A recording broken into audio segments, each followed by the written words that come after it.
Hey guys, what's up? Eddie Alho here with KissAnalog.com. Today what I want to do is I want to talk about high-end multimeters and what you get for your money and why you need one. And this meter, it's really impressive. Now FLIR is a company that makes the IR stuff, all that really cool camera stuff, thermal camera gear.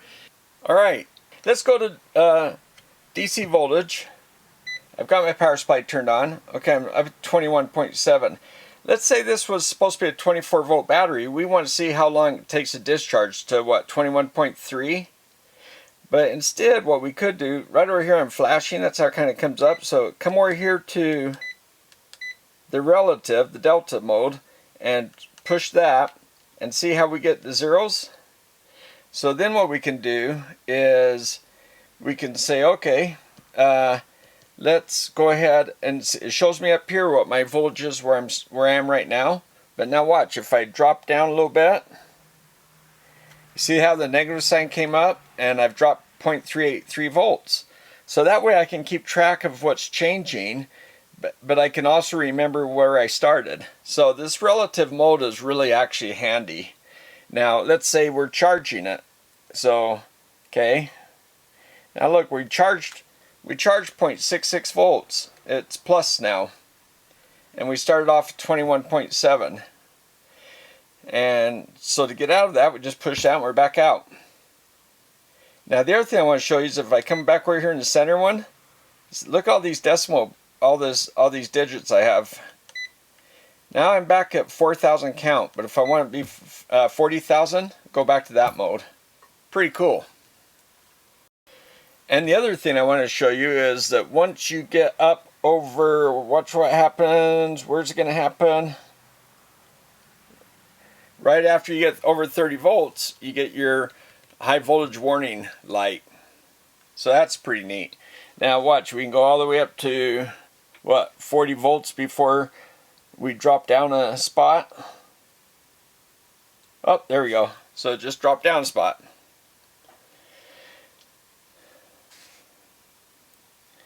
And then it actually, usually meters will give you, they'll make you drop down a little bit, so if you're at 40 it doesn't just go back and forth. There's some hysteresis built in there. Okay, we're right at almost 40, so it happens right at 40. Some meters go a little bit above and a little bit below. This one goes right at 40, and then you have to drop a bit before it drops out.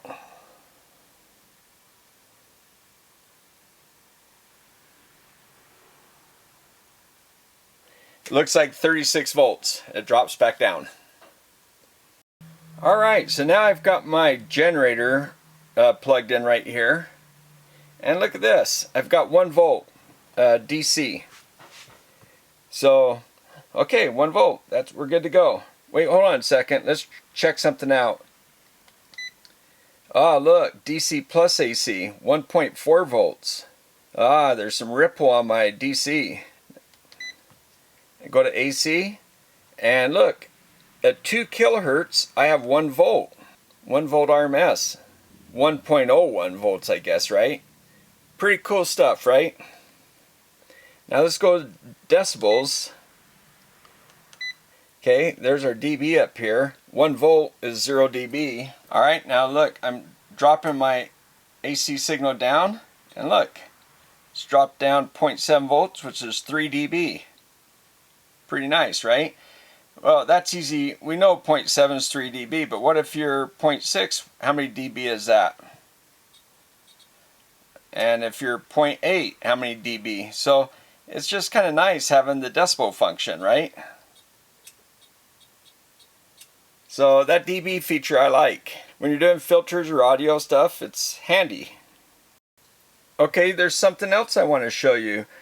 Let's say you've got this 1 volt RMS signal, but it's riding on a 1 volt DC. So we saw what that is, and it's at 2 kilohertz. So let's come over here to this max value.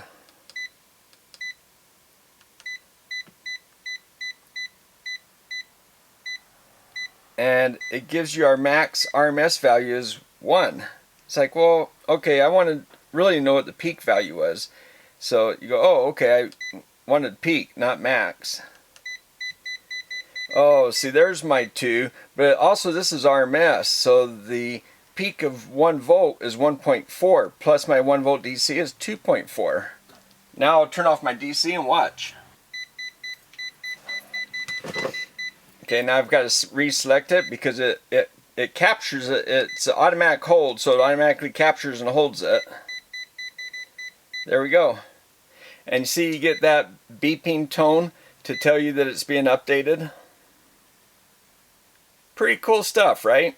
So really powerful meter, and really pretty easy to use. Not a lot of menus to go through. It's, you know, pretty much right across here. You can select what you want and get to it pretty quick. And I think that's how they simplified this dial, and I think they did a nice job. Okay guys, so here's our 1 volt RMS signal. We're 10 kilohertz, okay? Let's try something. Let's see how this is rated for 20 kilohertz. We got dB, so we got decibels here. We're at 0 dB. Let's see when we drop 3 dB.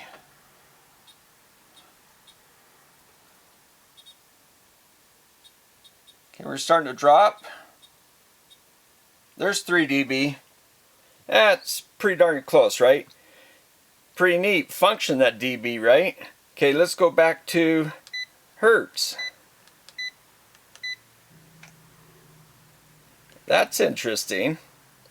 It didn't like that, did it? Okay, let's go to mode. Let's just get out of the mode and start over. Okay, there's AC. 130K, 0.704. So the frequency only goes up to 130K in hertz mode, but when you're reading voltage and you have hertz up here, look at that. This is only supposed to be a 20K meter, and we're up to 130K. Now it's a sine wave, but still, that's pretty darn impressive. Okay, now I've got it in square wave, and 1 volt RMS. My generator's putting out. It's looking like it's off just a little bit, and we're at 10K. Supposed to be good for 20K. Okay, now if I drop it down, I'm at 5K, 6, 7, around 7K. The square wave drops off accuracy just a touch. Okay, there's 10K. Look at that. Down to 0.9 at 50K. So down to 0.7 at 110K. So, man, I'll tell you what, this meter seems like it goes up to about 100K at that 3 dB point. It looks pretty darn impressive. Well above the spec, I think. Alright, I put it back in sine wave, and I decided to test this variable frequency drive thing. Okay, we're at 4K, 1 volt RMS. Look, it completely filters that out. So I'm going to drop the frequency down. 3K, 2K, okay, 1K. At 1K it's, you know, let's see where our 3 dB point is.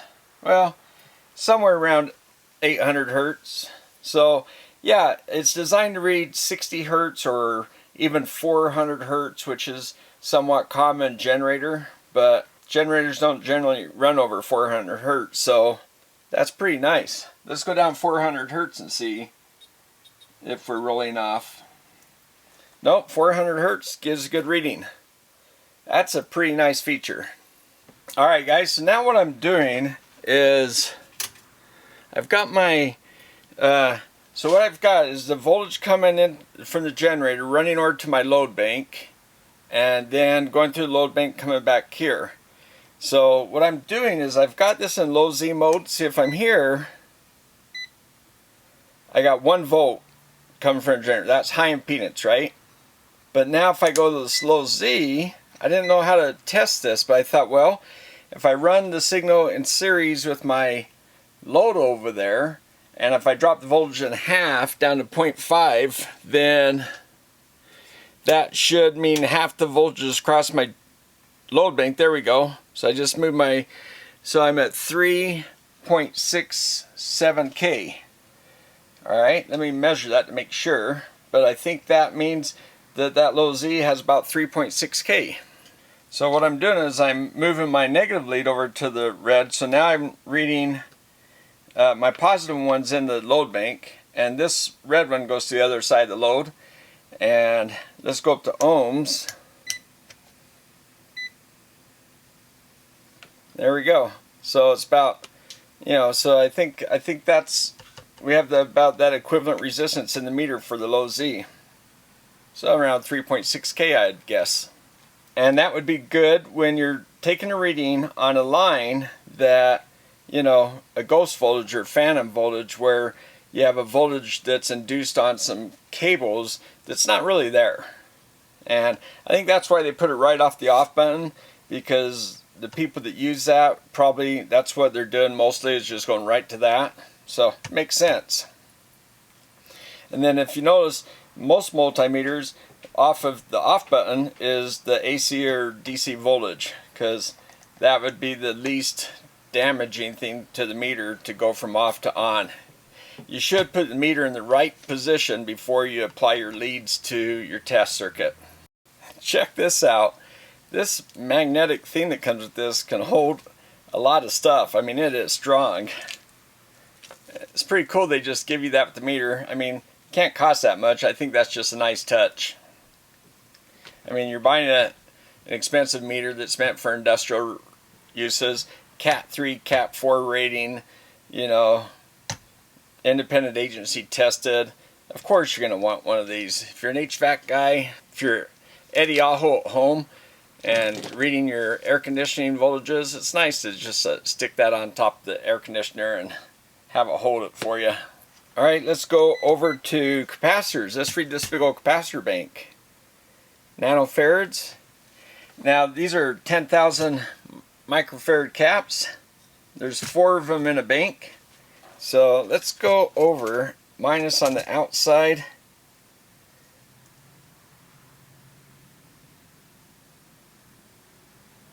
That takes a moment. It's a big capacitor bank. It's going to probably read somewhere around 20,000 microfarads. That's what most meters that can read this high do. Yeah, 27.68. I think, oh, that's nice that it holds it there for you. Oh, that was kind of cool that it holds it there for a moment. I think that's because it has these bleed resistors, and that must change the reading. But that's a big capacitor bank. But you know what else this guy has? Is some diodes up here. Okay. Let's go to diode check. Now this is the thing. Okay, we got to go to mode. Ohm. Okay, there's diode. Okay, this is the part that's, this guy works differently than any multimeter I've used. Okay, this diode in the middle here, it's power diode. It has 2 diodes built into it. Okay, 0.258. So if I change the leads, you would think that it would say open. Gives the same reading. What this meter's doing is, here, let me show you. Alright, so let's check some diodes out. Okay, we got these diodes lined up here. That's kind of faint, if you can see it turn on. It says 1.8 volts. See that blinking? 1.66. So I think the way this meter tests diodes is, I think the rationale is that if you're holding on the diode, then if it's open, you have to change hands and flip it around. But if the meter just does an AC, probably a clock reading, then it can switch it for you and you don't have to switch. And I guess it does make a little sense, because I've never had a diode that actually has a good forward voltage that was short or damaged the other way. If you have a forward voltage, they almost, I think they always block. See, that was blinking too, 1.87. So pretty faint. Here's a white one down here. You see that blinking? And this guy here, the second lead, okay, see there's the red one.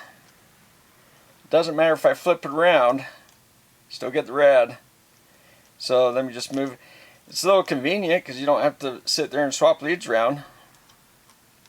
Now there's a blue one, but it's very faint, and look, there's no voltage reading because I think it's above that. It's open voltage 2.5 volts, but yeah, so that's one thing about this. It only has that 2 volt or 2.5 volt open voltage test, so it does light up the blue, but you can't see it. Oh, here's one more. This is like that big one that we did in circuit. So the in circuit test went well, right? And same thing, you can go to center leg and one of the outside legs, 0.1. Just move it over and get the other one. So I don't have to go, oh, okay, I got that lead. Now swap it over and touch this lead. So it does make it a little bit more convenient just to... But yeah, I'm not sure how I think about it yet because I can see the conveniency, but it's just interesting. It doesn't, you know, it's just different than other meters, but I don't know, maybe I do like it. I don't know. I'm not sure yet. Okie doke. Let's test out this guy. Now, I prefer the K-type couplers. These are really cheap and easy to get a hold of. This one here's as nice as I've seen. So this is pretty nice. I don't know if it's a Teflon, but it feels like it. But anyway, I like having this thing separate so these are universal and they're easy to get a hold of. And this one's a nice one. It says FLIR, K-type, plus minus, color coded. So the large blade, you can see from the thing, there's a large blade and a narrow blade. I forget the types of metal that are in this thing, but 2 different types of metal that when the tips are brought together, they create a voltage with temperature. They create a voltage difference. So, okay, so let's go to temperature, nanofarads. Let's go to mode. Okay, there's F. And then I think we go to range for C. So it's pretty warm in this lab today. A couple months ago it was freezing. Okay, looks like I'm okay with the COVID thing, right? What is that in Celsius? Okay. I got the soldering iron over here, just plugged it in. Let's just hit that up real quick and see. Changes super fast, and that's about right. What was that in Celsius? I'm curious. Yeah, that's pretty hot. 154 Celsius. That's way above what I normally read. When I'm looking at circuits, I don't like to see my semiconductors getting, you know, much over 100 degrees. I don't like them to get that hot, but usually when they start hitting around 100 degrees, I start bringing the power down because I don't want to let that magic smoke out. So yeah, pretty cool. Temperature testing, always handy. Always keep those things close by. All right, you can see the beautiful construction, the foil protection for the RF, you know, any RF interference that could maybe get into here. There's a spring that makes contact right here. This looks like it's ultrasonically welded to the plastic, so it's not going to move. And now here's the negative lead from the battery, the plus lead from the battery. Their epoxy was kind of a hard epoxy. I'm sure that's to give a nice seal. And then they have a nice soft epoxy here where the wires run up through this plastic channel. And then there's a sleeve over here where it bends into this board. And then they have these nice little connectors. They hold on very tightly. And there's one here for the flashlight. Okay, so what you can see is this nice deep ridge, and it's kind of beveled so that when it goes down there, it looks like there's an O-ring down in there, so it makes nice tight contact. The other thing you can see is right here, the main supporting, you know, where it bolts down into this other half. You see the metal inserts down in there. All right, and then when we look at this half, you can see a nice close-up of the batteries, how well they're designated, how the battery fits in there, what polarity. You can see the metal inserts here. And then what's really cool is all the screws are captive. And you can see how these little features in the plastic are to hold the batteries down. And then there's a soft cushion so they don't rattle. And then these two features here, these plastic features, push the fuses, keep them from coming loose. And then also a deep ridge here with a beveled edge that goes down into press against the O-ring down in there. So it makes a very tight contact. And you see the little screw features? So it's trying to tell you that, hey, look under here, I got some screws to come out. I think that's kind of funny. There's the UL CE listing, and tells you what kind of batteries, 6 AAAs, and the double D for the double insulation. So very nicely done. And these are nice, you know, solid rubber cushions that hold these leads. These leads are very nice. When you want to use it as a third hand, you put it in like, oh, you put it in like that, and then it's held very firmly. You see the golden tips on these leads and the triangular kind of grip. And these things have the CE and UL listing on them as well, with the FLIR TA82 marking on this side. And then the leads themselves have a marking on them that says 18 gauge, 6 kilovolts, 150C. So, and they're silicone, they're very pliable, very nice. The other thing to note is this is all rubberized. The only hard plastic is the battery case, and the case goes down, but all this other stuff, this is the band where our, look at that magnet, that's very strong, but this is where this band would go. So yeah, it's very nice. Our flashlights, there's the LED for the lighting, very nice. Alright guys, so there was, look, 3, 2, 5, and one over here, 6 screws to remove to separate this board from this board. And then there's the 2 up here and the 2 here. And it looks like I have 2 more there. I gotta take those out. Okay, then I have to take this wiper off to look at those nice contacts. Nice gold plated contacts, it looks like. Let's move those over here. Okay, I think the board's ready to come out. Okay, let's pull the board out. And I'll capture those screws.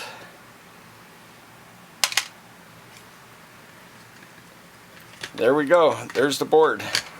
That's a lot of screws to take this board out. Wow, okay, that's interesting. I see that these little push buttons. Instead of the carbon, you know, kind of buttons, they actually have little springy pads. So very nice. But look at the cutouts in the board that we saw before. Now looking underneath this board, here I can take it off, looks like. There's no circuitry. And I can see underneath the display there's no circuitry under there either. There's connectors right there. And here's a little spring right here that touches this for the ground plane on this side. So they're using the ground planes as kind of a shield on this side. Okay guys, this is the close-up of the board. We see the buzzer.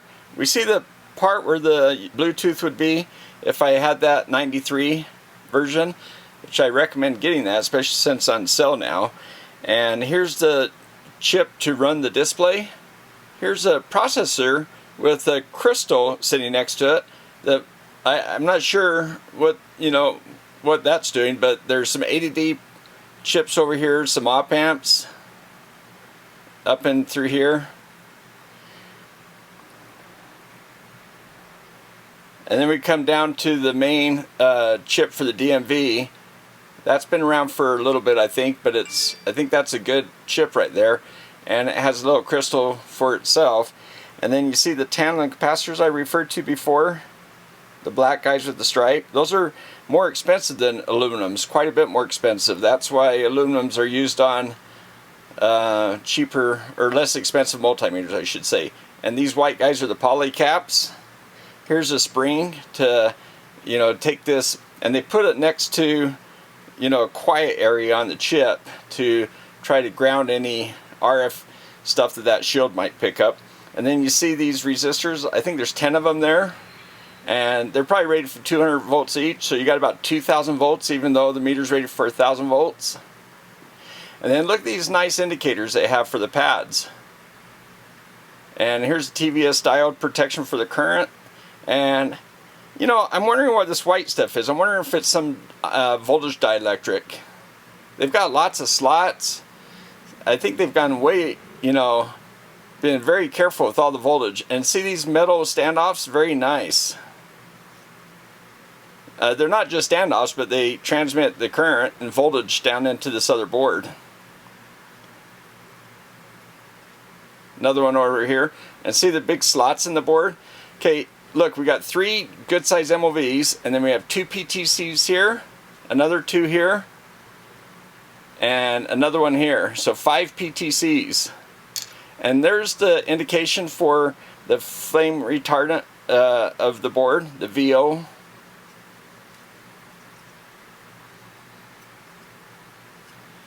Wow, impressive. This side has very little on it. It has a spring for the other board for the shielding, but it looks like they're using this ground plane as kind of a shield for these small signals to run around, so they're kind of shielding these signals. Some more of that goopy stuff. And now look at this. Look at that large surface mount resistor for the current sense, for the 10 amp input. So instead of using one of those little bars, they're using a big surface mount resistor. That's really nice. And then there's another one right here. This might be for the milliamps. And here's one of the terminals coming off of from the other board. Yes, I just think this looks very nice. There's nothing underneath the display. It's clean underneath there.